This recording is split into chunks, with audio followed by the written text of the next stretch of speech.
A pri životnom prostredí ešte zostaneme. Separovanie odpadu môže výrazne pomôcť k ochrane životného prostredia. Na základe tejto myšlienky vznikol aj festival pre deti a pedagógov zo základných škôl. Ten je zároveň jedným z podujatí v rámci prvého ročníka olympiády.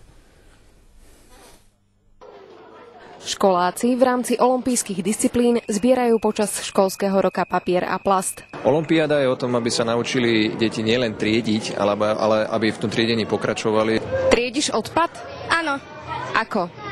No, plasty triedím do žltého, šklo do zeleného a papier do modrého. V týchto dňoch je pre viac ako 1200 detí pripravený festival plný medzinárodných envirodokumentárnych filmov. Deti okrem toho môžu diskutovať aj s prednášajúcimi odborníkmi. Sme im filmy z kategórie filmov pre deti a mládež veľmi ochotne dali k dispozícii, aby tvorili obsahovú náplň tohoto festivalu. Reagujú veľmi spontánne, veľmi zaujímavé, vidno, že im to v tých hlavičkách nedá pokoj. Festival je rozdelený na 3 tematické dni, ktorých základnou myšlienkou je podpora triedenia odpadu. Školáci sú novým informáciám otvorení a rýchlo sa učia.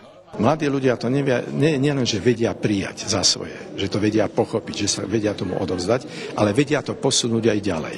Musel som to hovoriť detkovi a ináč to vedeli všetci. Ja bratrancom hovorím. A niekedy aj dospelým, lebo niektorí dospelí si to nepamätajú. Triedia všetci v tvojom okolí odpad, alebo ich to musíš učiť? No ja ich to musím učiť. A prečo? Lebo oni niekedy zaspia.